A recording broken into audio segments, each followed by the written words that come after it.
Aujourd'hui, on parle de management à haute intensité dans le style startup.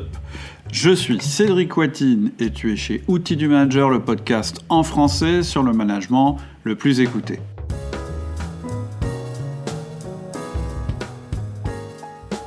Aujourd'hui, je reçois Gabriel Gourovic, qui est le CEO et cofondateur de Growthmaker, spécialisé dans l'accélération des entreprises.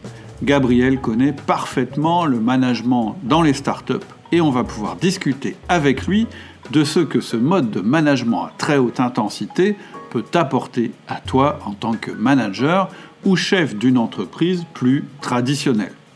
Au programme, nous allons voir les 3 caractéristiques qui définissent une startup. Nous allons parler du management à haute intensité. On va voir la différence entre la période de démarrage et de scaling. On va parler des startups qui préfèrent ne pas faire d'hypercroissance. On va parler de tous les rituels qui ont cours dans la startup. On va parler de l'intérêt des OKR. Nous verrons aussi pourquoi il est indispensable de cultiver un vivier, même quand tu n'es pas dans une startup. Et on va voir aussi comment fidéliser nos collaborateurs quand on est dans un environnement ultra compétitif. Si tu as des questions ou des commentaires sur le sujet, je te mets en descriptif de ce podcast le lien vers le forum. Bonjour Gabriel. Salut Cédric. Comment vas-tu ? Super bien, merci. Merci pour l'invitation. Déjà, je suis très heureux d'être ici. C'est avec grand plaisir. C'est vraiment d'abord un sujet que je voulais traiter, la start-up. Et puis, ça me fait très plaisir de faire ça avec toi, puisque j'ai un petit peu suivi ton podcast. Ça m'a beaucoup plu. Merci beaucoup. Alors, on commence par la question traditionnelle, ou les 3 questions traditionnelles. Qui es-tu ? Qu'as-tu fait ? Et où vas-tu ? Alors, bonne question. Qui je suis ? Je m'appelle Gabriel Gourovic. J'ai 28 ans, bientôt 29. Je suis entrepreneur, donc je suis CEO et cofondateur de Growthmaker, tu l'as dit, du podcast Growthmakers.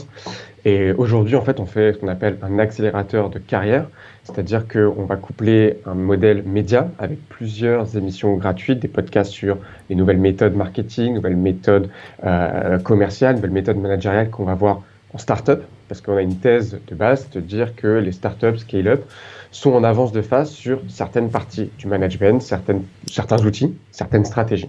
Et donc, en allant comprendre ce qui se passe à l'intérieur, les coulisses de ces très belles boîtes qui grandissent et grossissent très vite, alors on va pouvoir s'en inspirer et le mettre en place dans des boîtes un peu plus traditionnelles au niveau du business model. On fait ça d'un côté. Et de l'autre, donc je parlais de formation, parce qu'on a un modèle qui couple les médias et de l'éducation professionnelle en ligne. Et donc là, on va aider les gens à aller plus loin, à se dépasser professionnellement et être meilleurs dans leur job. D'accord. Ton business model sur les mêmes thématiques. Me rappelle un petit peu celui d'Outils du Manager. Pas tout à fait sur le même thème, mais... On doit se ressembler à quelques endroits. C'est vrai qu'on en avait déjà discuté. Ok. Ton origine à toi, en fait, d'où tu viens ? D'où je viens? Alors, tu veux remonter à où? Parce qu'on peut aller loin. En fait, je me posais la question, je voulais savoir si toi-même, tu étais quelqu'un qui venait du monde de la start-up ou qui avait une expérience dans ce domaine-là, ou si c'est ça qui m'intéresse. Oui, moi, j'ai grandi dedans. Je disais que j'avais 28 ans, le podcast, il a 4 ans, donc voilà. J'ai commencé à 24. Ouais. J'ai complètement grandi dedans. J'ai pas fait d'école de commerce, j'ai pas fait encore moins de grandes écoles. Donc, en gros, moi, je m'appelais un autodidacte, sans vraiment être autodidacte, parce que j'ai la chance de venir d'une famille d'entrepreneurs. Super. Mais au bout de 4 ans et plus de 150, 200 des, pour moi, meilleurs au niveau du marketing, de la croissance, des ventes interviewées, donc c'est que des interviews d'experts, on peut dire que j'ai fait plus qu'une belle grande école. Donc tu as fait ton accélération à toi de cette Exactement. Et c'est exactement ça qu'on vend, c'est qu'on se prend aussi nous-mêmes en tant qu'exemple. C'est-à-dire si nous on y arrive avec ça, il n'y a pas de raison que vous ne pouviez pas y arriver non plus. D'accord. Et alors tu vas vers quoi? C'est-à-dire l'avenir de Growthmaker ou de ton business model, vos grands objectifs pour les années à venir? Pour revenir sur...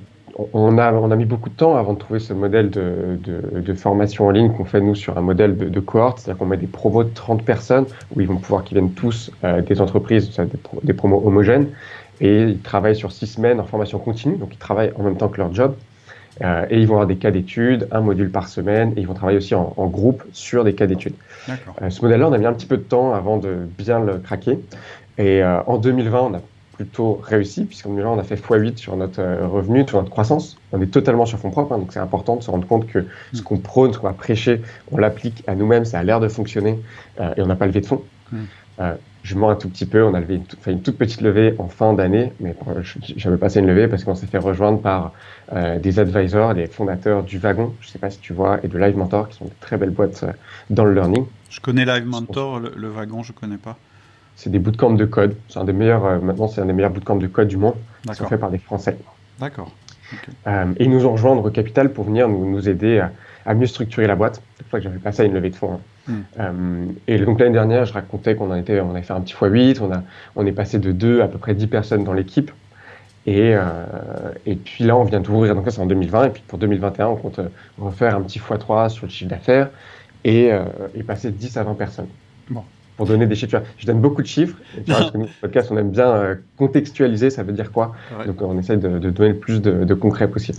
Alors, ce qui me fait sourire, c'est qu'en fait, un petit x8, un petit x3, tu dis ça comme si c'était anodin. Je suis sûr qu'il y a beaucoup de chefs d'entreprise plus traditionnels qui ne sont pas des startups. Quand ils entendent un petit x8, un petit x3, ça peut les faire tomber de leur chaise, mais voilà, c'est sûr. Oui, après voilà, j'aime bien parce que c'est beau pour l'histoire et on est quand même on est bon en storytelling. La vérité, c'est que tout chef d'entreprise sait qu'au tout début, c'est plus facile de faire x8 qu'après. C'est clair. Avant que tu arrives à 1 million, tu peux faire x8, x3. Après, quand tu commences à dépasser le million, c'est plutôt, tu te dis, on fait x3, x2 chaque année, ça commence à être très bon. Ouais, je suis d'accord. Tu as des seuils en fait. Enfin, ça dépend des domaines et je pense que ce sera un des sujets qu'on va aborder. Exactement. D'accord. Et donc, tu es sur un modèle d'enseignement cohorte qui est, d'après le fondateur du DEMI, l'avenir de la formation en ligne, d'après ce que j'ai entendu. Voilà, donc on a eu beaucoup de chance, on s'en a inspiré il y a déjà 2 ans de ce qui se passait aux États-Unis. Ouais. Il y a déjà des personnes qui commençaient, qui étaient pionniers sur les formations en cohorte, qui n'est pas révolutionnaire. Ce qui est révolutionnaire, c'est de pouvoir le faire à distance, mais ça ne l'est pas. C'est-à-dire que c'est un format que toutes les écoles de commerce et écoles classiques mettent en place. Oui. On est en groupe, on est 30 personnes, et il y a un prof qui donne des cours, il y a des cours magistraux, il y a des cours en TD, etc. etc. Et on est en groupe, il y a des projets à rendre, enfin, on réinvente rien. Littéralement. Ce qu'on réinvente, c'est le fait de le faire en formation continue et de le faire à distance, parce qu'on a les outils maintenant qui nous permettent.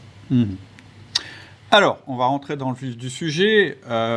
L'objet aujourd'hui, c'est de comprendre le monde de la start-up et puis de connaître un petit peu les outils de management qui sont utilisés dans ce monde-là, et puis peut-être d'échanger un petit peu sur les différences ou plus intéressant, ce que peut apporter une entreprise mature à une start-up et vice-versa.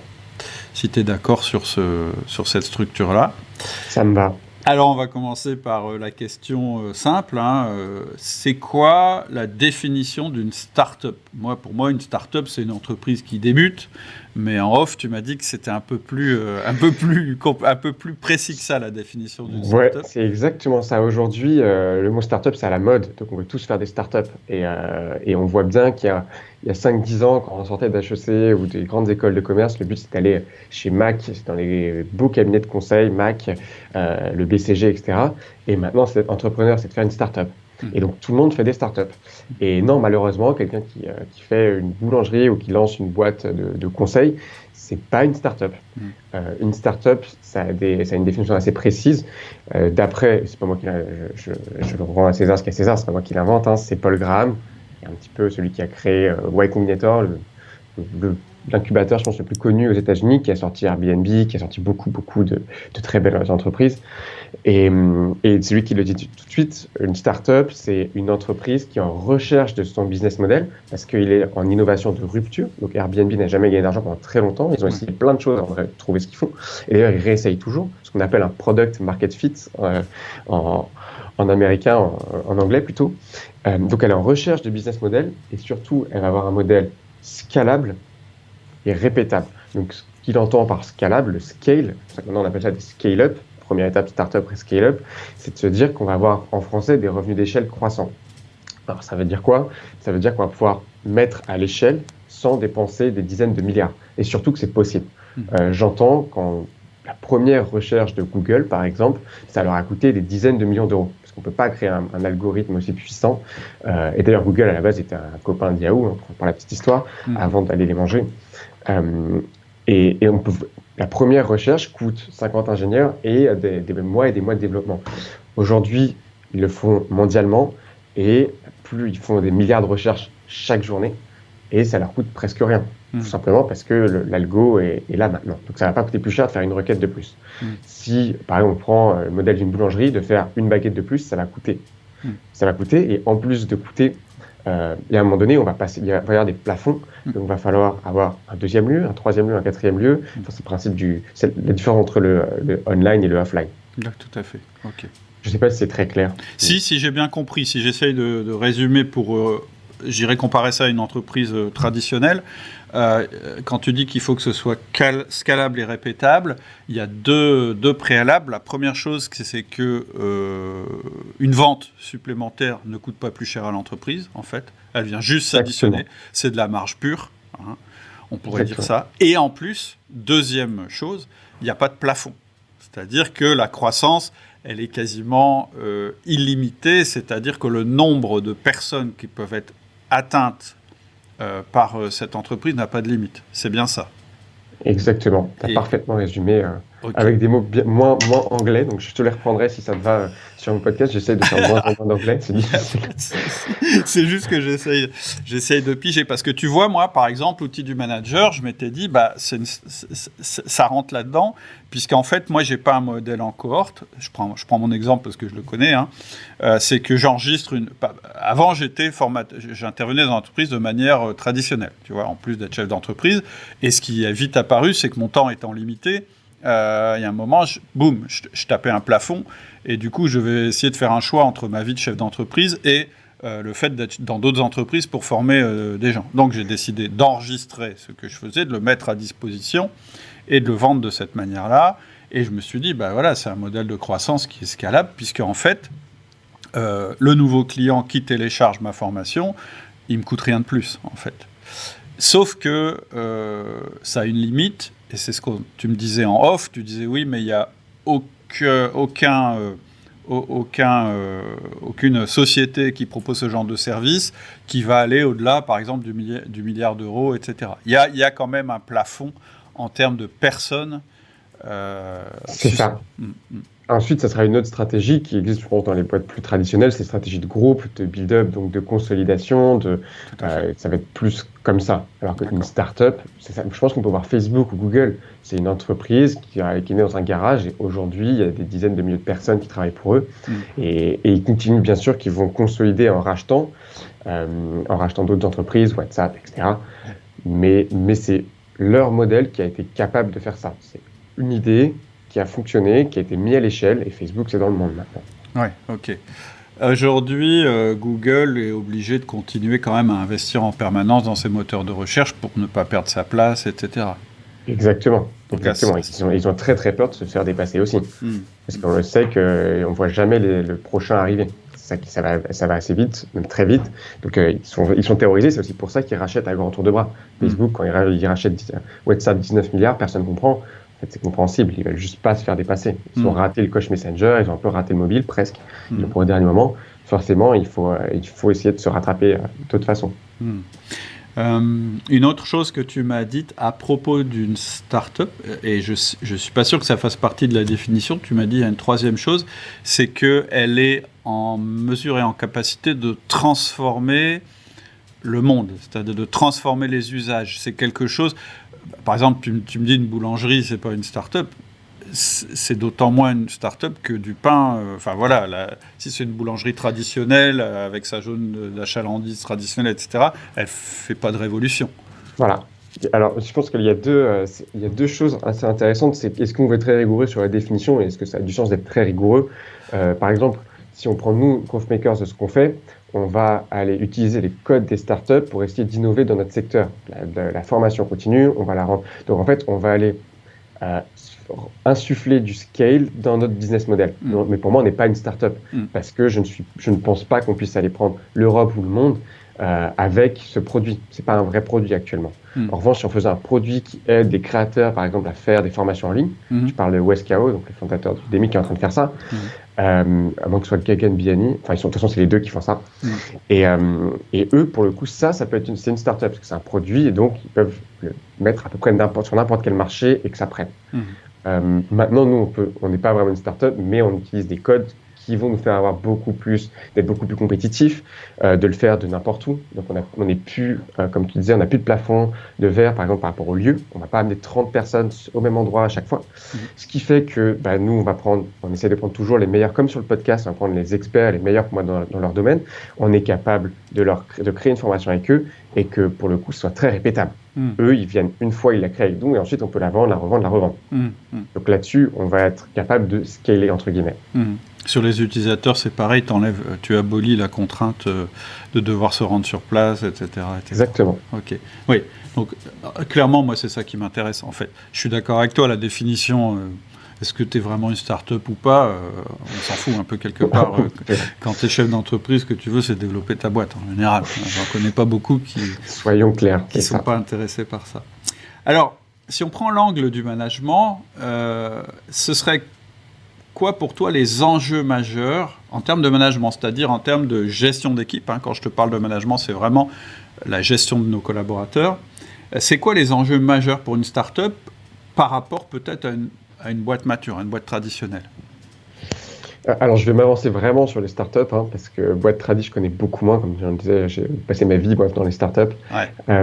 Startups, ce que je vois revenir, après, on a fait quand même pas mal de workshops avec des grands groupes, on voit de quoi ils ont besoin.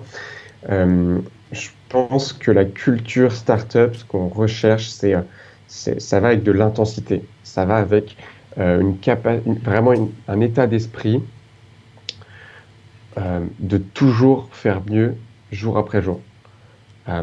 Et de faire mieux, c'est pas seulement de le dire, c'est comment est-ce qu'on va y arriver. Donc il va falloir se fixer un objectif, ce qu'on appelle, je pense que tu vois bien, SMART, donc spécifique, mesurable, etc. Et en fait, on va y ajouter, donc on va prendre tous les outils, je pense, qui existent déjà à peu près. On invente, encore une fois, je pense que les startups, c'est une capacité à prendre ce qui existe, à le remettre un peu à sa sauce le plus vite possible. C'est pour ça que je parle d'intensité, de rapidité, c'est de la rapidité d'exécution. Donc on part du principe qu'il faut aller très vite et apprendre le plus possible. On s'en fiche des échecs. Il ne faut pas que ce soit des trop grosses pelles, sinon c'est compliqué. Mais vu qu'on a des marges, à mon sens, un peu plus grandes que, par exemple, les entreprises dans l'industrie, on est capable d'aller se casser la figure plusieurs fois sur des canaux marketing, sur des essais de produits. Prenons très simple, on essaye là un nouveau format de formation. Si on se plante, a priori, on ne va pas mourir demain. C'est pas grave, on aura appris. Et on préfère apprendre, donc apprendre de est-ce que ça va mieux marcher? Est-ce qu'il y a eu des meilleurs résultats? La satisfaction des élèves est plus élevée? Ou on a craqué un truc qui va nous amener à l'étape d'après dans les 3 prochains mois? Et ça a plus de valeur que de se dire on reste sur ce qu'on fait parce qu'on a peur de perdre et que ça ne marche pas. Et je l'entends parce qu'on n'a pas de coûts. Nous, nos coûts d'opportunité sont très faibles. On n'a pas de machine à 1 million d'euros à amortir. On n'a pas de... Donc en fait, c'est aussi normal de pouvoir avoir ce goût pour le risque. Ok, donc plus d'intensité, c'est-à-dire que c'est un petit peu les méthodes de management traditionnelles mises sous stéroïdes. Exactement. Boostées. Et puis, cette histoire de dire qu'en fait l'échec est nécessaire. Parce que si j'ai bien écouté ce que tu disais, la caractéristique d'une start-up dans sa phase de démarrage, c'est que de toute façon, elle n'a pas encore trouvé son business model, elle n'a pas encore trouvé son product market fit. Et donc, là, tu es obligé de te tromper. Quand on est là, tu es obligé de te tromper tout le temps, jusqu'à ce que tout d'un coup, quelque chose démarre. Okay. Exactement. C'est ça. C'est intéressant. Ouais. En termes, quand tu dis en termes d'intensité,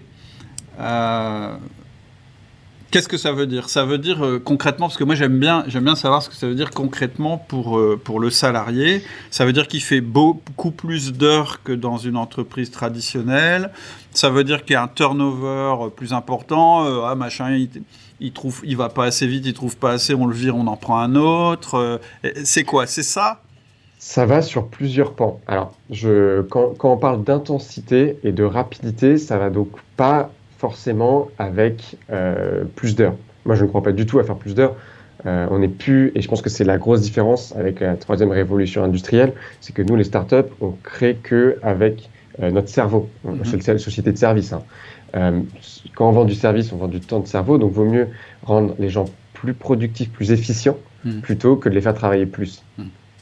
Surtout au début, ça va dépendre, je pense, on s'inspire très, très lourdement et très largement de ce qui se passe, par exemple, le Fordisme, on va s'inspirer de ce qui se passe aussi avec le Toyotisme, et comment est-ce que ça, on va l'adapter à nous, notre paradigme, qui est le service, qui est le digital. Donc on va prendre les mêmes codes et on va les adapter. Le Toyotisme, c'est quand même très intense, le Fordisme aussi. Et juste que eux, ils se sont dit, si on les fait travailler plus, en fait, la personne qui visse un boulon, s'il travaille 1 heure de plus, il va pouvoir visser plus. On va en faire une de plus. Donc, en fait, on va être juste plus productif à la fin de la journée. Nous, aujourd'hui, ça ne fonctionne plus, ça.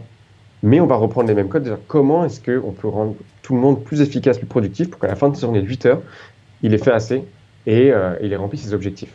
Donc, ça va être beaucoup de cadrage. Et après, beaucoup de méthodologie aussi, d'apprendre à prioriser. Pourquoi tu es en train de faire ça? Pourquoi c'est ça? Donc, beaucoup de cadrage.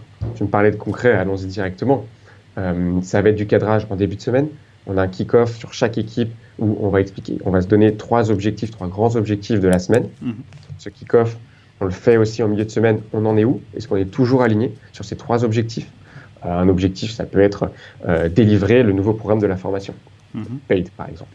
Voilà, pour être très concret. On en est où? Est-ce qu'on a assez avancé? Est-ce qu'on n'a pas assez avancé? Pourquoi? C'est quoi les mauvaises nouvelles? C'est quoi les bonnes nouvelles? Pourquoi?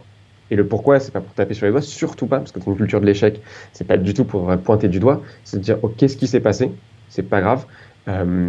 C'est quoi qui t'est mis en travers de ta route? Donc, c'est quoi le roadblock? C'est quoi le problème? Pour qu'on essaye ensemble de casser ce problème et de continuer. Donc, le but, c'est pas parce que c'est une culture très forte d'équipe, c'est un sport d'équipe. Et en s'alignant, donc, le lundi, un petit réalignement le mercredi, on peut partir dans tous les sens, parce qu'on a toujours tendance à partir dans tous les sens. De se réaligner.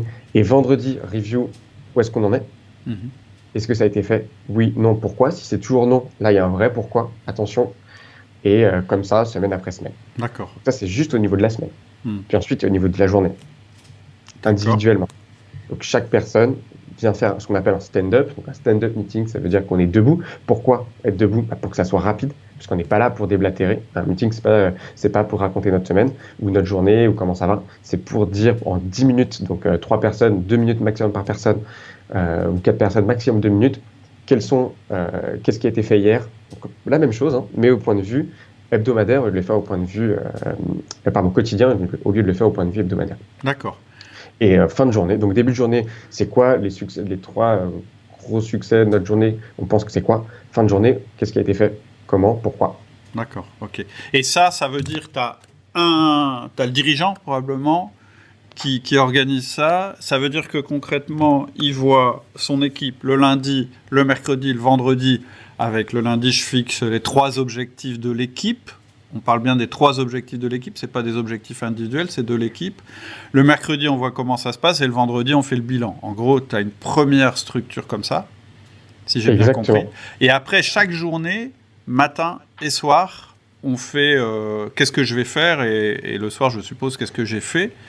Et là, à nouveau, c'est collectif. Vous êtes tous ensemble au moment où vous êtes... C'est par équipe.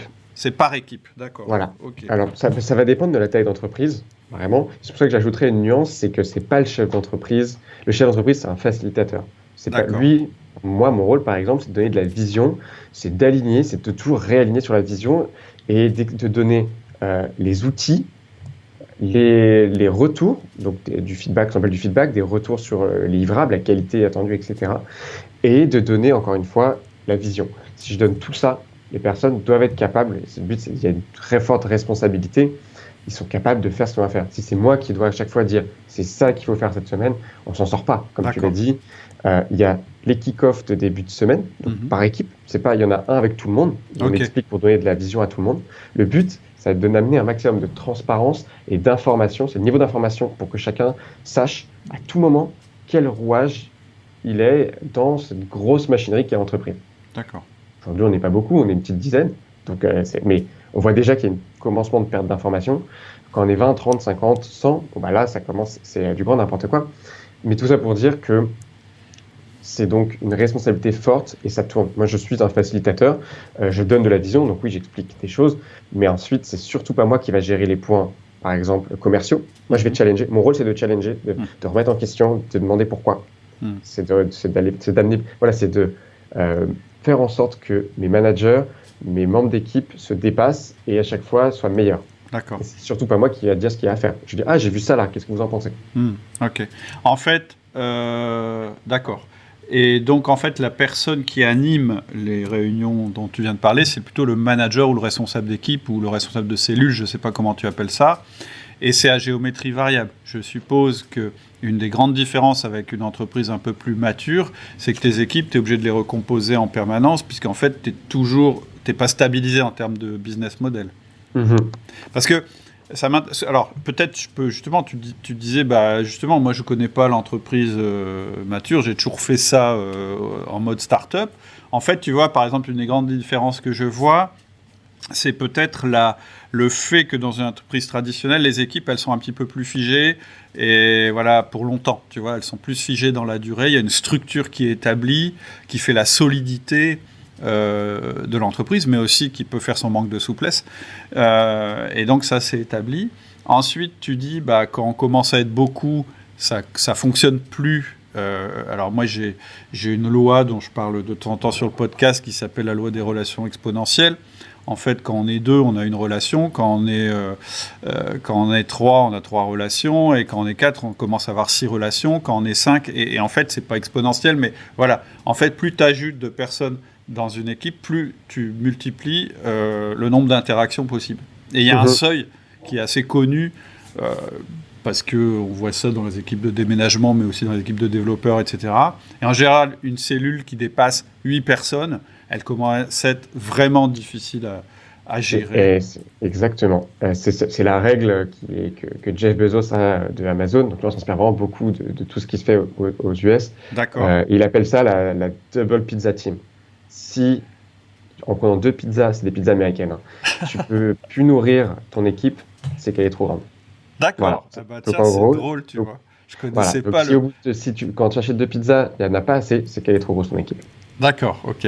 Bon, après, ça dépend des appétits de chacun, mais c'est sûr. Voilà, il y a cette histoire c'est vraiment pour donner juste concrètement ce que ça veut dire. Ça veut dire qu'effectivement, voilà, on est 8 autour de la table, c'est déjà pas mal pour manger 2 grandes pizzas. C'est clair, et du coup, c'est difficile de s'organiser, on est moins efficace quand on est plus nombreux, etc., etc. Ok. Ensuite, l'autre différence que je vois par rapport à une entreprise qui est plus mature, en fait, c'est la fréquence et le rythme.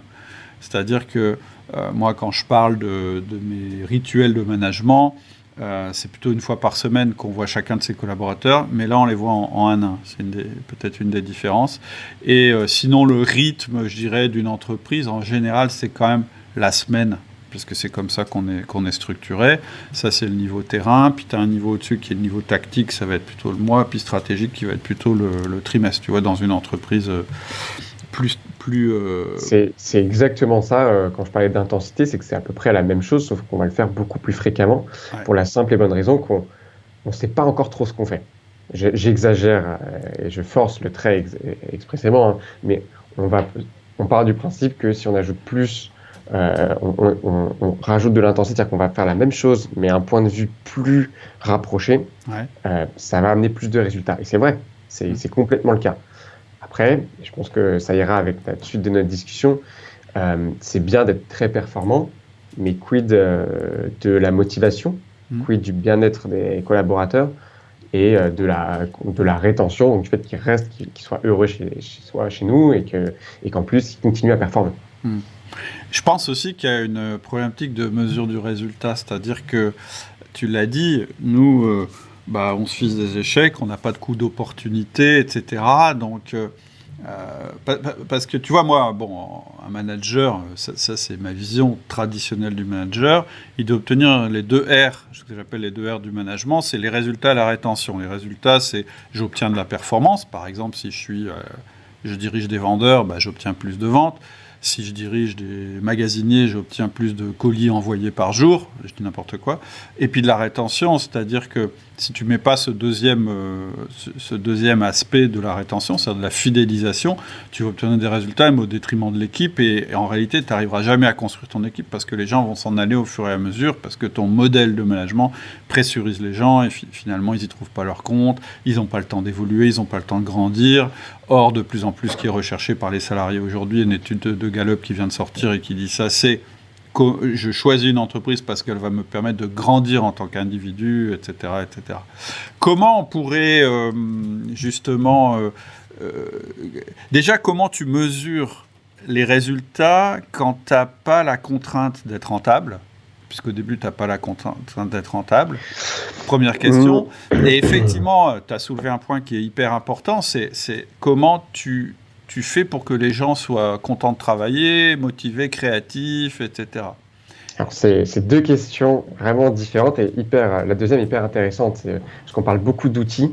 Ouais. Outils dit rationnels, très pragmatiques. Si tu mets ça en place, il y a ça comme résultat. Et je me permets de commencer à répondre par celle-ci, si ça te va. Sans prix. Et je pense qu'on oublie le plus important dans le management, ça va pas être les outils, ça va être le manager. Ça va être est-ce qu'il arrive à insuffler, on parle de motiver ses équipes, je pense pas c'est comme un grand général. C'est dur de travailler, c'est dur d'être dans une startup, je pense que c'est dur de base, que l'entreprise aille bien ou pas bien, c'est dur de se lever tous les jours et de faire des choses, et de produire et de reporter, etc.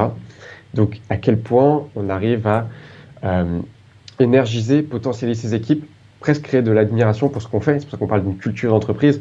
Nous, les startups, on essaie de faire des choses très fortes parce qu'il y a de l'intensité, d'essayer de ressembler à des petites sectes pour que les gens appartiennent très fortement à ça et en fassent partie. C'est-à-dire que ce qui est intéressant, c'est que, encore une fois, ils sont très responsabilisés, donc ça ajoute de la pression, même les juniors.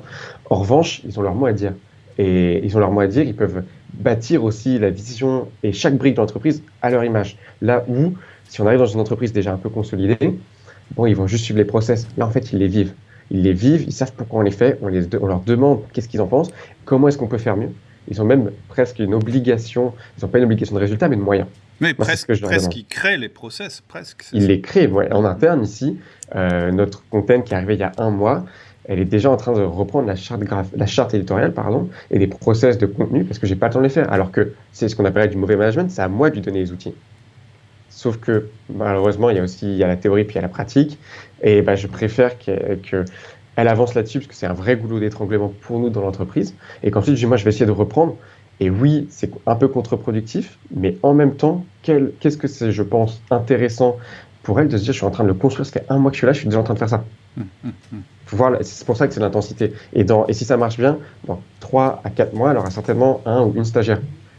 C'est ça c'est pour ça qu'on parle d'intensité, c'est que ça va très très vite et la courbe d'apprentissage doit être très élevée. Sinon, c'est un petit peu le moment où on risque de quitter le bateau. Parce que vu qu'il y a des embauches tous les mois, à quel moment est-ce qu'on stagne ou est-ce qu'on s'élève ? Ok, donc si je comprends bien, au niveau de la motivation, tu as une tension en fait, tu as une pression, une tension qui est que il faut travailler beaucoup dans un environnement qui n'est pas tout à fait stabilisé, donc ça c'est la partie, je dirais, stress, mais la partie positive, c'est que tu es acteur en fait, c'est un des piliers de la motivation. Tu viens de le dire, l'étude je ne sais plus de quelle entreprise tu viens de parler, qui dit ils veulent se développer. Ça tombe bien, c'est exactement ce qu'on propose. Il ne faut juste pas tomber dans l'écueil et penser qu'on peut se développer professionnellement, on peut grandir sans payer le prix, entre guillemets. Ceux qui se développent le plus vite, c'est les gens qui vont aller en prépa. J'en ai pas fait, donc je parle vraiment mais ça se voit. La prépa, je crois qu'il n'y a rien de plus intense que la prépa, et tout le monde le dira. Ouais. Tout le monde n'est pas content de le faire, mais une fois qu'ils l'ont fait, ils sont très heureux après. Et nous, on se voit un peu comme ça. Je pense que plusieurs startups, c'est comme ça. On est une prépa, ça va très vite, ça demande de l'intensité. En revanche, une fois qu'on sort de là, tu as à peu près tout qui est ouvert. Nous, on sait que les personnes chez nous, en 1 an, ils apprennent plus qu'ailleurs en 3 ans. Et parce qu'on se l'applique à nous-mêmes aussi. Donc, il y a ce côté-là, c'est-à-dire que tu le fais pour toi. À aucun moment, tu vas être pressurisé. Non, c'est comme ça qu'il faut faire. Si ça ne fonctionne plus, mon seul but, c'est que tu ailles bien, que ce soit aligné avec ce que tu veux devenir. Donc, si c'est plus ça, malheureusement, ça arrive, et c'est déjà arrivé plusieurs fois, on se sépare des gens, et c'est une vraie discussion. On dit, regarde, tu vois que là, on en est là, ça crée de la frustration des deux côtés. qu'est-ce que tu en penses? Moi, j'écoute, je vois que tu me dis que c'est beaucoup de travail, je l'entends. Encore une fois, et si c'est trop de travail, c'est qu'on est mal organisé, c'est qu'on a mal priorisé ou c'est jamais trop de travail. Je pars du principe qu'aujourd'hui, il ne faut pas travailler plus de 8 heures par jour. Donc, c'est pas trop de travail, 8 heures par jour. Je sais bien que les personnes dans des entreprises plus traditionnelles, ils vont dire oui, 8 heures, c'est vraiment le minimum. Mais 8 heures à fond, c'est beaucoup.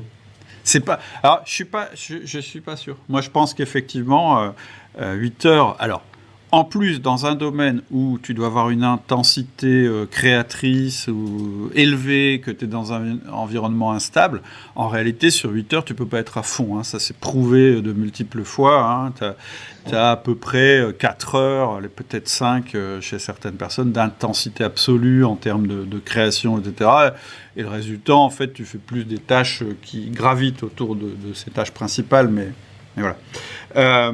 Donc, ça veut quand même dire, et c'est pour ça que tout à l'heure je te parlais aussi du turnover, que quelque part, c'est une prépa. Et dans les études, on ne peut pas avoir le rythme prépa pendant toutes nos études. Hein. En général, on fait un gros travail très intense pendant 1 an ou 2, et puis finalement, on rentre dans une école de commerce. Et en général, d'ailleurs, les étudiants, moi je n'ai pas non plus fait de prépa, j'ai fait une école de commerce, mais je ne suis pas rentré par ce biais-là. Mais je me souviens très bien des réflexions de mes copains de promo qui disaient « mais c'est incroyable, on nous fait bosser comme des tarés pour rentrer dans l'école, et une fois qu'on est dans l'école, franchement, il y en a même qui sont déçus en disant « mais où est l'intensité ?» etc., etc. Et donc, si tu compares le modèle, ça veut quand même dire que quand on rentre dans une start-up, en général, on sait qu'on va être là pour 1 an, 2 ans, 3 ans. On ne se projette pas forcément au-delà de ça. D'une part parce que peut-être qu'à un moment, on aspirera à autre chose soi-même, ou parce que ça ne correspond pas forcément au business model ou aux besoins de la start-up. Je crois qu'il y avait une étude qui était sortie et que ça rejoint ce que tu dis en start-up. En moyenne, un employé va rester entre 1 an et demi et 2 ans. Ok, ça marche. Peu importe la start-up. Alors, c'est vraiment une grande moyenne. Ça ne veut pas dire grand-chose parce qu'il y a plusieurs variables qui rentrent dans l'équation, notamment le fait que dans les start-up, il y a beaucoup de ce qu'on appelle millennials, dont je fais partie, et on n'est pas capable de rester plus d'1 an ou 2 quelque part. Donc ça, c'est pas que le modèle start-up qui veut ça. C'est le modèle, je pense, de la génération aussi. Donc il faut faire attention aux variables qu'il y a. Mais en attendant, c'est aussi que je pense que c'est une génération qui passe en start-up plus individualiste. Donc encore une fois, si je viens pour moi, dès qu'il n'y a plus assez pour moi, dès que ça fait 1 an, 2 ans, forcément qu'à un moment donné, ça va aller un peu moins vite, peut-être que la raison pour laquelle je suis venu, elle n'existe plus, donc je veux aller ailleurs. D'accord. C'est aussi ça. C'est pas que on arrive et on est fatigué. Ça arrive aussi. On est fatigué. Si on s'est trompé, on reste pas 2 ans, clairement. On reste 2 mois et c'est déjà bien assez. Mais au bout d'1 an ou 2, on se rend compte, est-ce que je suis toujours là pour les bonnes raisons? Est-ce que j'ai appris ce que je voulais apprendre? Est-ce que je veux plus? Ensuite, il y a quand même une autre chose, c'est que plus il y a de personnes, l'intensité est toujours là, mais moins la productivité est grande. C'est-à-dire qu'au bout de 2-3 ans, on passe du point de vue de start-up à soit scale-up, c'est-à-dire on grossit très vite et on continue, soit ce qu'on va appeler start-up avec et il y en a plusieurs. J'invite tous tes auditeurs à aller voir du Buffer, par exemple, BU2FER, et beaucoup d'autres acteurs américains qui sont ce qu'on appelle donc des outils vraiment digitaux, donc des start-up, mais qui ont pris le point de vue PME. Il y a eux, il y a AppSumo, donc c'est des start-up qui n'ont pas levé, qui sont restés sur fonds propres et qui veulent rester à une taille, on va dire, décente, donc entre 80 et 100 personnes, qui font à peu près entre 10 et 20 millions de chiffre d'affaires récurrents chaque année, et qui décident d'adopter donc ces règles beaucoup plus stables, parce que c'est bien d'être allé à fond, mais à un moment donné, une entreprise, c'est vivant, c'est un organisme vivant, et comme tout organisme vivant, on est au début, c'est vrai qu'il faut beaucoup apprendre, les bébés, ils mettent du temps, puis machin, et puis à un moment donné, on veut plus de stabilité. C'est aussi logique, puisque les personnes, les cellules qui composent cette entreprise, ont peut-être à un moment donné besoin de faire autre chose, c'est-à-dire que voilà, on a 28 ans, c'est cool, on a 25, 28 ans, on peut y aller à fond, on n'a pas de responsabilité, peut-être qu'à 30, 35, on a envie de quelque chose de plus stable, on a d'autres responsabilités que son entreprise ou son job, des enfants, une famille, peu importe. Et donc, je pense que la startup va vers ça à un moment donné, et peut aller vers ça. Il y a plusieurs choix. Hyper croissance, continuer à y aller à fond, Prix Minister, vente privée, etc. Vous se dire, en fait, nous, c'est déjà très bien, on est déjà très heureux. Et c'est là où l'équipe, les fondateurs et tout le monde doit se concerter pour s'aligner sur cette vision, cette ambition. Ça dépend aussi de la volonté des dirigeants et du site de vie auquel eux-mêmes aspirent. Exactement. On a vu des entrepreneurs qui régulièrement, en fait, se stabilisent à un certain niveau et puis redémarrent une autre société pour la mettre au même niveau et ainsi de suite. Une question par rapport, tu me dis, le temps de passage moyen dans une start-up, c'est 1 an ou 2. C'est vrai pour les gens qui sont les employés, c'est vrai aussi pour les managers et les chefs de projet, ou est-ce qu'il n'y a pas une structure quand même de base qui reste plus stable ?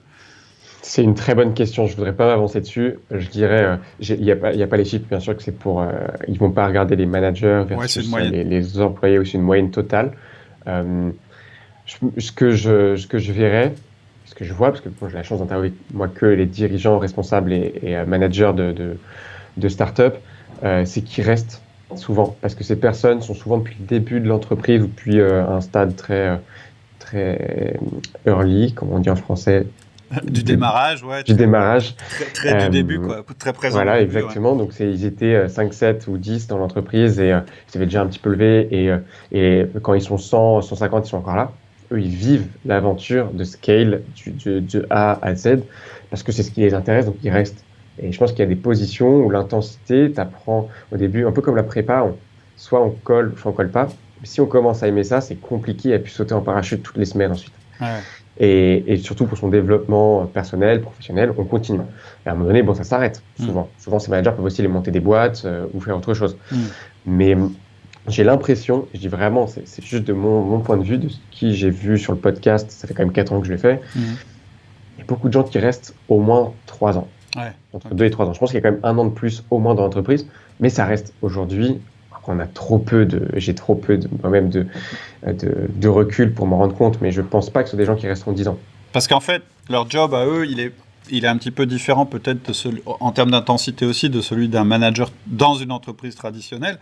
C'est que quand il est en phase justement de recherche, il doit avoir une composante recrutement qui est vachement élevée, puisque tu as un turnover élevé, il faut en permanence et que tu booste la taille de l'entreprise. Ça veut dire qu'à la fois, tu dois bien gérer ton équipe qui est à l'intérieur, en lui donnant de la motivation, etc. Mais en plus, il faut que tu aies tout le temps un vivier de candidats potentiels que tu fais rentrer, dont tu vas avoir besoin dans 6 mois ou dans 3 mois, etc. etc. Donc là aussi, je veux dire, l'intensité que tu as au niveau, qui est générée au niveau des contributeurs individuels, elle doit se retrouver au niveau du management aussi. C'est hyper intéressant, tu vois, parce que là, tu m'expliques un truc que j'avais pas forcément conscience. Pour moi, c'est normal d'avoir un pool de candidats et de faire passer des entretiens chaque semaine pour n'importe quel manager. C'est standard. Ouais. Et là, tu m'expliques que non, c'est juste si tu dis ça à une personne, voilà. Et c'est hyper intéressant de te rendre compte que je sais pas comment ça se passe ailleurs, parce que pour nous, c'est complètement standard d'avoir comme ça, c'est du test, comme tu dis, d'avoir quand ça va vite, c'est-à-dire que les personnes partent entre, on va dire, 1 an et demi, 2 ans. Mais c'est beaucoup à l'échelle d'une start-up, 1 an et demi, 2 ans. C'est énorme, puisqu'une start-up, c'est jeune. Donc finalement, c'est pas tant que ça. C'est pour ça que les start-up passent de 0 à, par exemple, je pense à un Spendesk, je pense à un Paper.Nest, mais alors eux, ils sont encore beaucoup plus haut. Ils peuvent passer de 0 à 250, voire 800 personnes pour Paper.Nest en 5 ans, 4 ans, 5 ans, malgré l'attrition. Parce que l'attrition n'est pas si forte. Et j'ai l'impression, tu me diras complètement l'inverse, j'imagine, mais surtout, comme l'attrition, il y a de l'intensité partout dans les startups. En fait, c'est un peu le cas où c'est aussi facile de recruter, puisque finalement, tout le monde bouge partout tout le temps. Oui, tu as une mobilité entre les startups qui est plus élevée. Exactement. Alors, oui, tu vois, à l'inverse, je pense que le point qu'on vient d'évoquer, qui est celui du recrutement, et d'être en permanence avec un vivier à l'esprit, moi, c'est quelque chose que j'essaye de dire depuis longtemps sur le podcast, c'est qu'un bon manager, il ne doit pas se contenter de rechercher un candidat au moment où il en a besoin. Je dis souvent, prenez un petit peu de votre temps, réservez-vous un peu de temps pour rencontrer des candidats. Moi, j'appelle ça cultiver votre vivier, parce que le jour où quelqu'un s'en va, ou le jour où vous avez besoin de quelqu'un rapidement, c'est quand même super d'avoir la personne directement et de ne pas faire le recrutement un petit peu en repartant de zéro, etc. Donc, tu vois, ça, c'est vraiment exactement, parce que là, tu perds du temps. quand tu fais ça. Bah, Si c'est tu clair. cultives pas ton biais, tu perds du temps.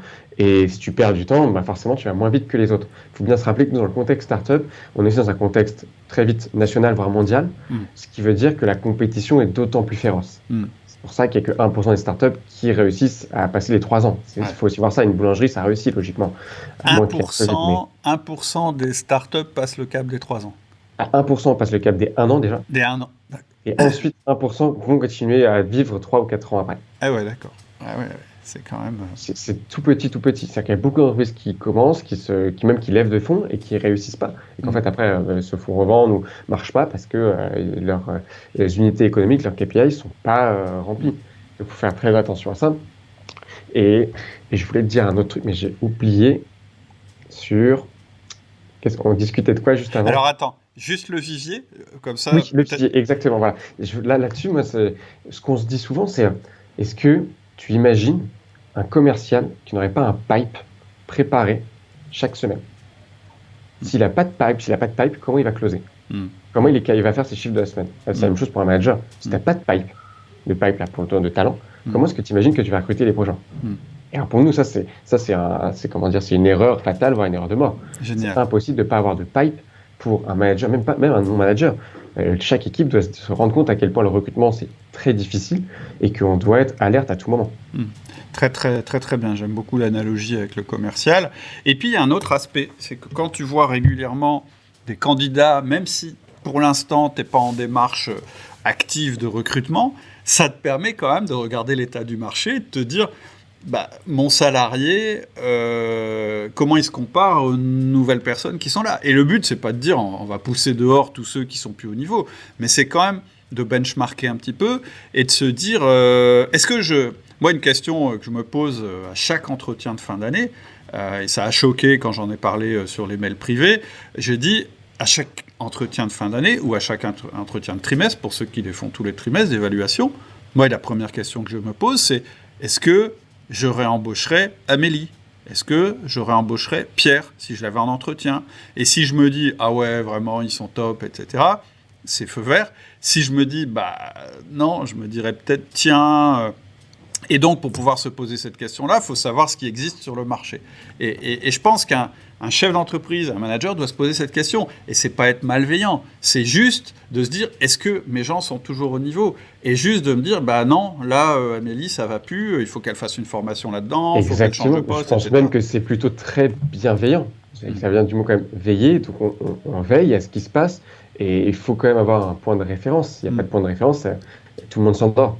Et on ne peut pas, encore une fois, grandir et dire mon but est de grandir ou de me développer professionnellement et personnellement s'il n'y a pas des moments où il y a de la tension, où il y a un petit peu de pression. La pression, elle peut être très saine. C'est pas qu'elle soit malsaine, elle peut être très saine. Et c'est juste. Et j'aime beaucoup le fait est-ce que je la réembaucherai? Nous, on se dit même qu'on peut aller plus loin parce que les personnes sont tellement responsabilisées, vu qu'il y a beaucoup de chiffres, il y a beaucoup de transparence sur tout ce qu'on fait, tout le monde sait tout à tout moment. Et qu'il y a donc aussi ce principe d'OKR, on pourra revenir peut-être dessus, individuel.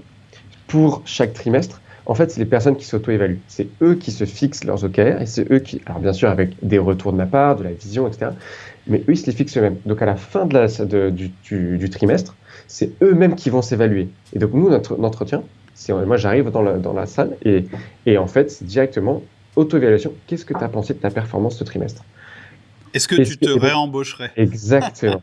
Je peux même aller dire, est-ce que tu te réembaucherais ou est-ce que tu embaucherais, par exemple, Marine, qui est avec nous depuis 1 an, c'est la plus ancienne. Est-ce que, on peut avoir cette discussion, c'est est-ce que, au vu de tes résultats, tu t'embaucherais? Si tu devais te prendre à ton poste, parce que tu vois très bien de quoi tu as besoin. Est-ce que tu le ferais? Et les gens, je trouve qu'en général, les gens sont bien plus clairvoyants, voire durs. Et c'est pour ça qu'après, il faut leur dire non, quand même, avec eux-mêmes, que s'il y a quelqu'un d'autre qui leur disait. Et je me suis à chaque fois rendu compte que même moi, ce que j'avais raconté, c'était presque moins pertinent que les personnes qui s'auto-évaluent. Je suis d'accord. Alors, tu vois, Gabriel, pour toi, ça paraît normal, etc. Pour quelqu'un qui est dans une entreprise traditionnelle, ça peut être un peu de la science-fiction. Mais tu vois, à nouveau, l'auto-évaluation dont tu viens de parler, qui pour toi est évidente, etc., moi, c'est une de mes formations qui est, tu vois, sur les entretiens de progrès. Et un des fondamentaux, c'est de dire, il va aussi s'évaluer. L'autre va s'auto-évaluer. D'abord parce que ça facilite le travail du manager et c'est toujours bon à prendre. Mais en plus, mon observation, c'est exactement celle que tu viens de faire. C'est qu'en général, les personnes, une fois qu'on leur donne les bons outils pour s'évaluer eux-mêmes, on ne peut pas faire ça n'importe comment, ils sont beaucoup plus, comment on va dire, pas durs, mais beaucoup plus réalistes par rapport à où ils en sont, où ils devraient en être, que souvent le manager. Et du coup, en se mettant en position de vulnérabilité, en disant là-dessus j'y arrive pas, etc., ça permet au manager d'avoir la démarche de les aider et d'avoir une progression commune en même temps, etc. Voilà, c'est exactement ça. Et au lieu d'essayer de pointer du doigt, c'est beaucoup plus facile de dire on va travailler, on peut essayer de travailler là-dessus, qu'est-ce que tu en penses, là-dessus c'est normal, c'est comme ça. Et comme je dis, la relation devient beaucoup plus saine, parce que c'est plus juste un moment douloureux ou génial, c'est un moment où on échange réellement. Et là, on grandit. Il y a beaucoup de transparence. On grandit dans la transparence. Nous aussi, en tant que manager, il faut bien s'en rendre compte. En tant que manager ou fondateur ou dirigeant, faut prendre à peu près, faut aussi s'appliquer ce qu'on demande aux autres. Bien sûr. Moi, je vais dire quand j'ai pas avancé sur un projet, quand j'ai merdé, alors personne va me dire c'est pas bien, mais tout le monde le voit parce que je le dis aussi. Et parfois on va me dire non, ça c'est là tu me mets dedans parce que t'as pas fait ça. Ça c'est de ma faute. Ok, on va passer aux OKR juste après. Il y a juste un truc que je voudrais te dire, peut-être quelque chose qui peut, qui est un peu étonnant pour moi dans les outils que tu as décrits de management des équipes. Moi, je mets toujours une composante individuelle, c'est-à-dire que un outil fondamental chez Outil de Manager, c'est le 1 à 1.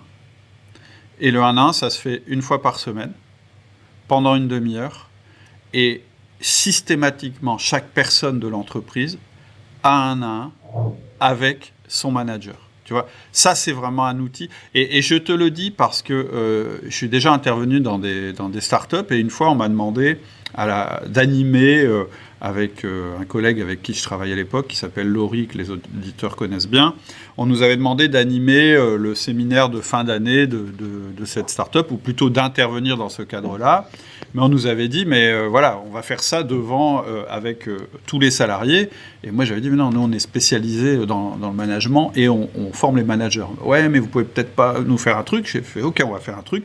Donc, on a fait un truc sur le modèle DISC, dominant, influent, stable, consciencieux, qui peut concerner un manager, un non-manager, mais j'ai pas pu résister.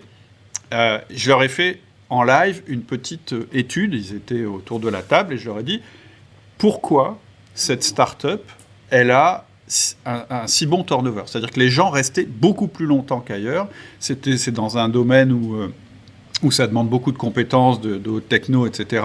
Et c'est très très dur de retenir. Les difficultés des boîtes de ce secteur-là, c'est de retenir les gens à l'intérieur. Et je leur dis, mais qu'est-ce qui fait que vous êtes restés dans cette boîte beaucoup plus longtemps que dans toutes les autres? Et je crois à 100%, la raison, c'était le 1 à 1. Ils ont dit, c'est la première fois que j'ai l'impression de vraiment compter pour mon manager. Et on a noué une relation. Et j'ai pas l'impression d'être juste une compétence, j'ai l'impression d'être une personne à part entière et qu'on me considère comme quelqu'un à part entière, qu'on m'aide à évoluer, etc., etc. Et c'était vraiment, tu vois. C'est exact. Et je trouve que ça fait le lien avec ce qu'on disait tout à l'heure sur le fait, moi je donnais tous les outils très rationnels de un kick-off, des stand-up tous les matins, mais ça c'est très rationnel, c'est de la performance. Et effectivement, on va aussi mettre en place des 1 à 1, nous on les fait plutôt, 2 fois par mois, donc une fois toutes les 2 semaines. Ouais. Et c'est à ce moment-là où ça change, puisque nous on va aller directement, moi je demande à chaque fois comment est-ce qu'ils préfèrent faire sur 1 à 1, c'est leur temps, ils ont une demi-heure avec moi, parce qu'aujourd'hui on est encore petit, mais ça ferait que tous les managers plus tard. Une demi-heure, on peut faire ce que vous voulez, on peut aller se balader dans un parc, c'est une demi-heure pour toi, tu me racontes comment ça va, où est-ce qu'on en est, et donc toujours, comme tu l'as dit, bien réussir à équilibrer les moments de pression, de perf, où je vais être le Gabriel qui va tout mesurer, tout challenger et demander toujours plus, et les moments beaucoup plus humains, où là je sors de mon rôle de challengeant et de CEO, et où je deviens Gabriel coach, et dire ok, où est-ce que tu veux aller, comment est-ce qu'on va y aller, comment est-ce que tu vois tes OKR là, est-ce que tu penses pas que tu m'as dit un jour que tu avais envie d'apprendre ça, et je le vois pas dans tes OKR, est-ce que tu penses pas que là tu vas pas le faire en fait, tu n'arriveras pas où est-ce que tu veux aller, qu'est-ce que tu aimerais faire, donc on va là-dessus. Ça peut être aussi assez plus perso, ça dépend de ce que les personnes ont envie. C'est lui qui donne l'ordre du jour, en fait. C'est pas Exactement. Et comment ça va? Ça va, j'ai l'impression que t'es un petit peu fatigué, comment ça se passe? Et donc de créer des moments beaucoup plus intimes, beaucoup plus personnels. Donc c'est pour ça que ça sort vraiment du cadre et j'aime bien ne pas les faire au bureau, aller se balader, aller peu importe où, casser cette structure un peu formelle. Et on fait aussi des choses qu'on a la chance de pouvoir faire ça en startup, c'est de faire des retraites. Donc on passe une semaine tous les semestres au moins avec toute l'équipe.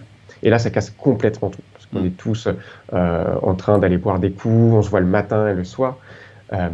Et effectivement, on est beaucoup moins productif. Donc non, c'est pas un séminaire où en fait c'est des fausses vacances. C'est pas des vacances. On est effectivement moins productif, mais on resserre énormément les liens. D'accord. Ok.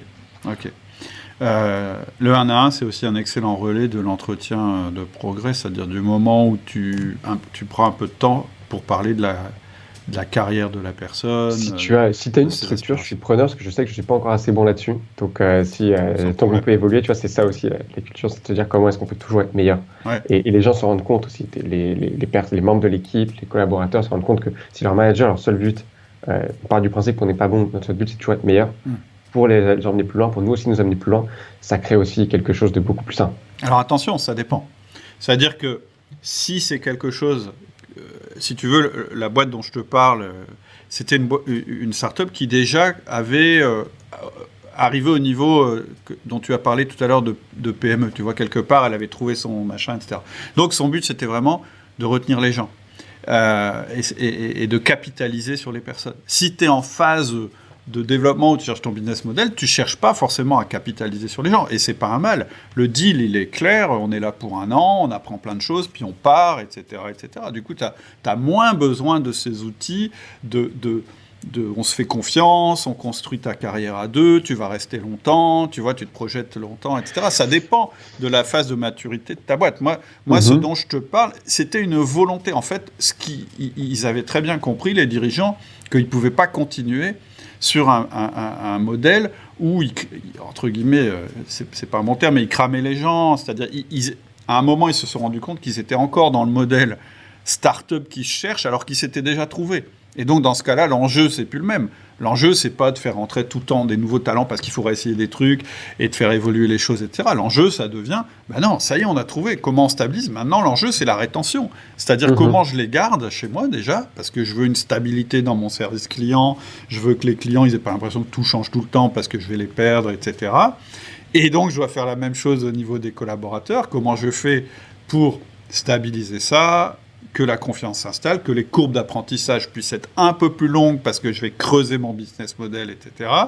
Tout en regardant toujours un œil sur le marché pour être sûr que je ne suis pas dépassé. Tu vois, pour moi, c'est un autre stade, tu vois. Je vais encore plus nuancer, alors. C'est un autre stade, oui et non. Pourquoi? Parce que nous, par exemple, on va être un modèle start-up qui n'avons pas levé. Et pour moi, ça s'applique très bien si tu as beaucoup d'argent et tu peux cramer de l'argent à recruter beaucoup en même temps.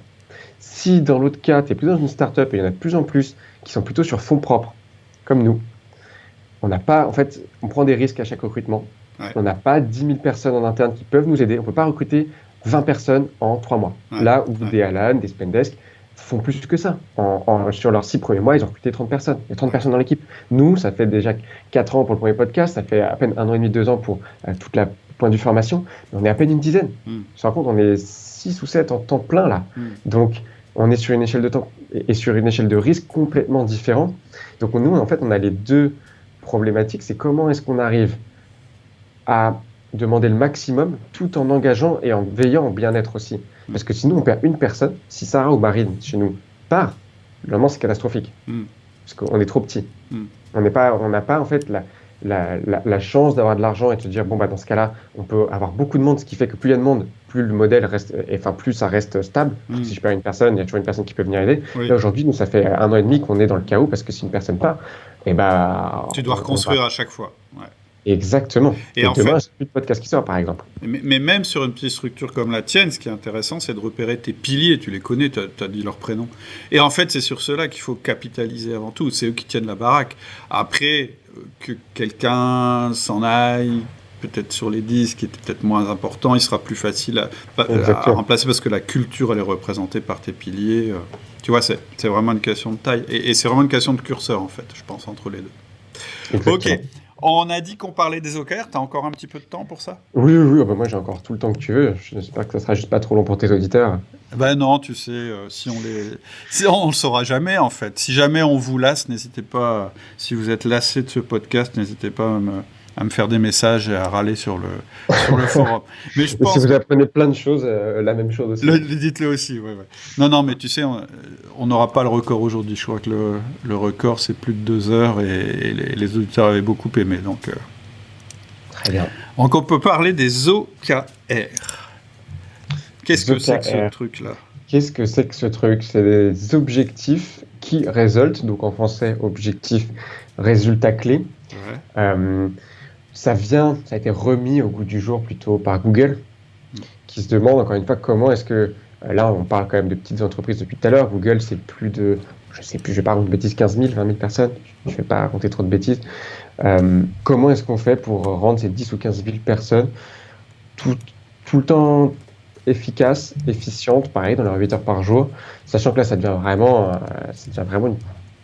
un paquebot pour bien mesurer, ajouter de la transparence et faire remonter toutes ces informations et qu'il n'y ait pas de ce qu'on appelle des gatekeepers, donc que ça puisse remonter très facilement en haut et redescendre très facilement en bas. 85 000 personnes. 85 000, Au oulala, premier... c'est vachement. Attends, où est-ce que j'ai vu ça? Premier trimestre 2018. T'imagines le bateau? Ah oui, à 80. Ah, mais tu vois, j'étais vraiment loin du compte. Il y a dû y avoir beaucoup de build-up. Voilà, bah, ils rachètent beaucoup. C'est la folie. Mais donc, comment est-ce qu'on fait pour réussir à aligner toutes ces personnes et que tout le monde comprenne à peu près dans les équipes, même dans les bureaux, et les bonnes informations? Parce que après, c'est l'enjeu majeur des grandes entreprises. Hein, c'est comment est-ce qu'on fait que tout le monde ait les bonnes informations. Donc, objectif, résultat clé, remis au goût du jour par Google. Je ne sais pas qui est l'inventrice de cet outil. L'idée, c'est de se dire qu'on va pouvoir mettre des grands objectifs par rapport à l'entreprise. Ça peut être à l'année, au trimestre, au mois si on est très très chaud et qu'on a envie de mettre beaucoup d'intensité. Ça peut être intéressant, par exemple, on le fait au mois et demi, 90 jours, parce qu'on est très jeune et on sait que tout change en 90 jours. Ça serait complètement impertinent pertinent de mettre à l'année, puisqu'on ne sait pas où est-ce qu'on sera dans un an. Nous, déjà, on ne sait pas trop où est-ce qu'on sera dans 6 mois. On a des idées, mais bon, ça n'a pas trop d'intérêt. Donc, plutôt au trimestre ou au mois et demi. Des grands objectifs d'entreprise, ensuite d'équipe. Et puis, on peut faire la même chose au niveau individuel. Il y a quand même, là, il y a au moins déjà trois niveaux. Et ensuite, qu'est-ce qu'on va se raconter? C'est que les objectifs, c'est bien. Mais en fait, ça donne pas, et ça donne trop peu de vision. Comment est-ce qu'on va atteindre cet objectif? Donc, c'est les résultats clés. Si je veux atteindre cet objectif, je ne sais pas... faire, je sais pas, 1 million de chiffre d'affaires sur 2021. C'est un super objectif. Mais ça ne dit rien de ce qu'il y a à faire derrière, pour les équipes comme pour tout le monde. Donc, par exemple, on peut aider les équipes. Moi, je vais dire à l'équipe commerciale, comment est-ce qu'on fait 1 million cette année? Donc, faire 1 million d'euros sur l'année. Qu'est-ce que ça veut dire? Et là, il va falloir mettre des résultats clés derrière. Alors, je vais donner un exemple tout de suite, ce ne sera pas forcément le meilleur parce qu'on sait que c'est beaucoup de discussions et résultats clés, ça mène aussi beaucoup de... Il y a des ayatollahs qui disent non, c'est pas comme ça, c'est plutôt comme ça, et ça devrait pas être un résultat clé, ça devrait être un objectif. Mais bon, l'idée c'est de se dire qu'en fait, il y a un objectif, par exemple faire 1 million d'euros de chiffre d'affaires, et ensuite, en dessous, il va y avoir 3 à 5 résultats clés maximum qui vont permettre, si chacun est coché, donc si on arrive à faire chacun à 100%, alors l'objectif est forcément rempli.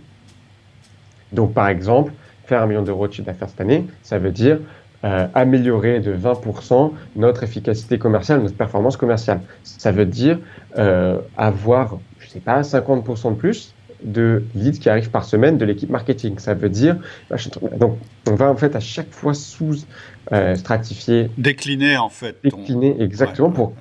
Encore une fois, là, on comprend mieux pourquoi on parle de vision, c'est que tout le monde comprend son enjeu, son petit mécanisme, c'est quoi mon roulement dans tout ce moteur qu'est l'entreprise. Et on va faire ça pour plusieurs choses. Parce que donc, encore une fois, il y a souvent en moyenne 3-4 grands objectifs sur l'année, avec sous chacun de ces grands objectifs, 4 à 5 résultats clés. Alors, les OKR, j'en ai entendu parler.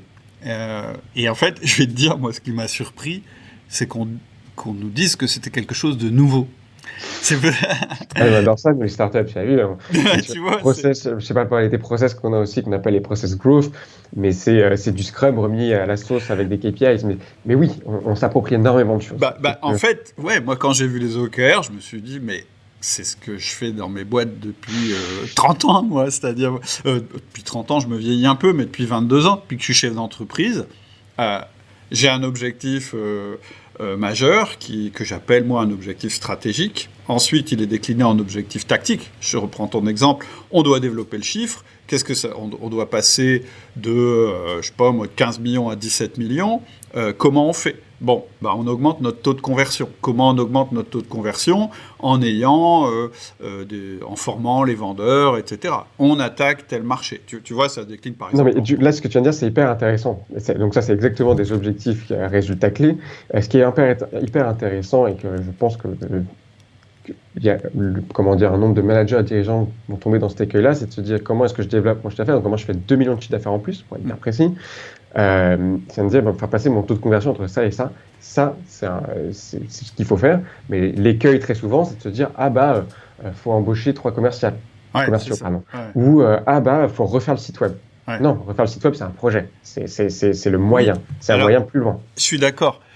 Objectif stratégique, en dessous, objectif tactique, c'est-à-dire les sous-objectifs qu'on a déclinés.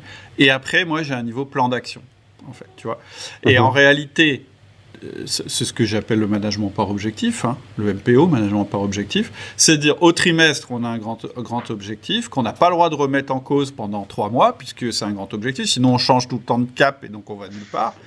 Au niveau du mois, on a des objectifs, ce que tu appelais des résultats clés. Moi, je les appelle pas comme ça, mais des résultats clés. Et ça, on a le droit de les remettre en question que tous les mois, parce que si on les change à la moindre difficulté, on fait « Ah bah non, on va pas faire ce résultat clé parce qu'il est trop difficile. » C'est un peu simple. Et après, il y a au niveau terrain, là c'est à la semaine, c'est le plan d'action. C'est-à-dire, je reprends mon résultat clé. Et ça pour une entreprise, il faut pas que ce soit que théorique. Je pense que ce que la start-up a amené, c'est de rendre ça transparent et visuel. C'est-à-dire qu'à un moment, tu fais ça a peut-être des noms différents dans le monde de la start-up. Moi, j'appelle ça un modèle d'objectif visuel. En gros, c'est l'organigramme. Et dans l'organigramme, on a les fonctions de chacun et ce qu'ils doivent faire. Et à l'intérieur de chaque fonction, il y a les objectifs de chacun. Ce qui fait que finalement, non seulement toi, tu sais ce que tu dois faire, mais tu sais ce que ton collègue doit faire, tu sais ce que machin doit faire, etc. Et du coup, tu as une espèce de tension qui se met en œuvre dans l'entreprise, c'est-à-dire que tout le monde est orienté vers les mêmes objectifs, vers le même objectif final. C'est ça qui est vraiment très intéressant, je trouve. Si tu venais au bureau, là, tu verrais qu'exactement on a un gros tableau où on a piné, on a mis nos objectifs d'entreprise et d'équipe directement pour qu'ils soient visibles de tout le monde à tout moment. Et pour bien se rappeler, c'est un peu comme dans le sport. Si on a une équipe de NBA et qu'on veut être les meilleurs, il faut que chaque personne, l'ailier, le meneur comme le pivot, il faut que sache comment faire. Et on n'a pas les mêmes rôles, on n'a pas les mêmes missions, mais on a tous le même objectif. Ouais. Et l'intérêt aussi, quand tu peux le faire, c'est que ce soit affiché en temps réel, c'est-à-dire que maintenant, il y a quand même des softs qui permettent d'aller piocher dans des tableaux Excel et de renvoyer ça sur des écrans de télé, etc. Et c'est de la techno qui est vachement accessible maintenant, ce qui fait que tu vois quasiment en temps réel les effets de tes actions sur le résultat de l'entreprise. Ça, c'est génial. C'est ça, mais tu l'as dit, je pense que le startup, ce qu'on amène d'un petit peu différent, c'est donc ce niveau de transparence sur les process, parce qu'on veut aussi toujours les améliorer. Mais Toyota l'a déjà fait largement avant tout le monde. Mais aussi cet accès à la data. On mesure tout, on veut tout mesurer, parce que c'est le seul moyen de mieux faire et de remonter les informations pour ensuite encore s'améliorer. Donc comment est-ce qu'on devient 1%, nos process, comment tu fais 1% meilleur chaque jour? Comment les gens deviennent 1% eux-mêmes meilleurs chaque jour? Et la seule façon, c'est de mesurer et de remesurer et d'analyser ensuite. Et de voir en temps réel ton progrès, ta progression, etc. Exactement. Quasiment, c'est presque du nudge. C'est presque, quand je vois, dès que je fais quelque chose, que ça s'améliore sur un... Parce que je veux faire monter la jauge, quoi. C'est-à-dire que c'est un peu basique, mais n'empêche que ça marche. Moi j'ai vécu ça dans mon magasin, parce que ça n'a pas besoin de la haute technologie. mes magasiniers, traditionnellement, quand il y avait des grosses journées, ils râlaient parce que ah là là, ça va être dur, il y aura beaucoup de choses à porter, etc., etc. Et moi, ça me gênait beaucoup parce que moi, de mon côté, à chaque fois qu'on faisait une grosse journée, j'étais content. Ça voulait dire du chiffre. Je me dis, c'est quand même embêtant qu'un événement, pour moi, ce soit positif et pour eux, ce soit négatif. Donc, on s'était creusé la tête avec mon directeur des opérations de l'époque, qui s'appelle Laurie, avec qui j'ai fait les podcasts. Et en fait, on a fait un truc tout bête, c'est qu'on leur a mis une jauge, en fait, sur un tableau blanc, un truc que tu dessines toi-même, et on a mis un trait, comme ça, horizontal, qui disait, quand on est au-dessus du trait, ça veut dire qu'on est dans notre budget. Quand on est en dessous du trait, c'est qu'on n'est pas dans notre budget. Et le soir, c'était eux-mêmes qui venaient faire le trait en disant on a expédié autant de colis, etc. Et c'est tout bête, mais avoir fait ça, le discours a complètement changé. On a fait une bonne journée, on a expédié autant de chiffre d'affaires aujourd'hui, c'est-à-dire que la vision qu'ils avaient, c'était plus les colis sont lourds et machin, etc. C'est l'entreprise a progressé. Et qu'est-ce qui s'est passé? C'est qu'ils deviennent responsables. C'est ça. Ils deviennent responsables de... donc en plus, comme tu dis, il y a ce petit effet qu'on appelle gamifié. Ouais. On veut faire mieux. C'est vrai que c'est comme sur un jeu vidéo, on veut toujours faire mieux. C'est ça. C'est très humain. Et donc là, c'est même plus toi qui motive, c'est eux qui se motivent. Il n'y a même plus besoin d'avoir des grands discours et de dire on va être un leader inspirant. C'est avant tout comment est-ce qu'on arrive aussi à donner envie à tout le monde de se dépasser, d'être meilleur. Et puis... responsabiliser, ça marche bien. Tout à fait. Donc la responsabilisation et aussi la conscience qu'en fait, sans eux, c'est impossible. C'est-à-dire que c'est quand même eux qui, à la fin, mettent le colis dans le camion et qui mettent le trait. Et grâce à cette action qu'ils ont, le trait va être au-dessus de notre objectif. Et ils comprennent à quel point ils sont indispensables, c'est qu'ils sont une vraie poulie dans ce moteur, encore une fois. Cette image, et à quel point, en fait, sans cette poulie, ça ne marche plus. Et tout le reste de l'entreprise le voit. C'est-à-dire que même les commerciaux, qui sont les rois du pétrole, parce que c'est eux qui ont signé les trucs, ils se disent « Ah ouais, mais après, il faut expédier quand même. » Tu vois, donc je pense que les OKR, c'est peut-être un concept qui existait déjà, mais je trouve que le grand apport de la start-up, c'est de l'avoir amélioré, de l'avoir rendu visuel et d'avoir fait le lien en fait, entre la motivation et les performances. En fait, je crois que quand tu arrives à faire ce lien-là, en général, tu peux que réussir. Ok, super. Écoute, je pense qu'on a vu quand même pas mal de sujets. Je ne sais pas si tu as d'autres thèmes que tu aurais voulu aborder. Là, tu as fait un beau résumé. Donc, je ne sais pas si on a envie de continuer là-dessus. C'était une super phrase, je dirais, entre la motivation et la performance, et je pense que c'est tout le sujet. Ouais. Ce que je te propose, c'est que, tu sais, quand on fait un podcast, en fait, il est publié sur le forum, et si les auditeurs ont d'autres questions à poser ou des choses qui les intéressent, c'est par ce moyen-là qu'ils s'expriment. Et s'ils ont des questions en particulier, je te les relayerai. Voire on fera peut-être une petite séance si jamais il y a des questions particulières. Avec grand plaisir. Avec grand plaisir. J'espère qu'ils auront appris plein de choses et que mon franglais ne va pas trop leur dresser les poils. On verra. C'est à eux de nous dire ça. Moi, ça me dérange pas trop. Tant qu'on comprend ce qu'on dit, je trouve que c'est pas mal. Si on veut entrer en contact avec toi ou un petit peu... LinkedIn, on n'a pas parlé des canaux d'acquisition parce que c'est pas le sujet du jour, mais LinkedIn, Gabriel Gourovitch, Gourovitch. Et si il y a des partenariats ou si on veut se former, gabriel@growthmakers.fr directement. Ok, super. Gabriel, je te remercie infiniment. C'était intéressant. Merci beaucoup. Super rafraîchissant. Et puis peut-être à une prochaine fois alors. J'espère. Ciao. Salut Cédric. Salut. Voilà, c'est tout pour aujourd'hui. J'espère que la conversation t'a plu, qu'elle t'a donné toi aussi envie d'avancer en tant que manager. Si tu veux rejoindre la communauté, il y a vraiment 2 choses à faire. La première chose, c'est de t'inscrire à mes mails privés. Pour ça, il faut aller sur le site www.outils-du-manager. Et la deuxième chose, c'est de rejoindre le forum. C'est gratuit, ça te permettra de te présenter et puis de poser toutes les questions que tu as toujours eu envie de poser sur le management sans jamais oser les poser. Et pour ça, il faut aller aussi sur le site Outils du Manager, www.outildumanager.com. À bientôt, au revoir.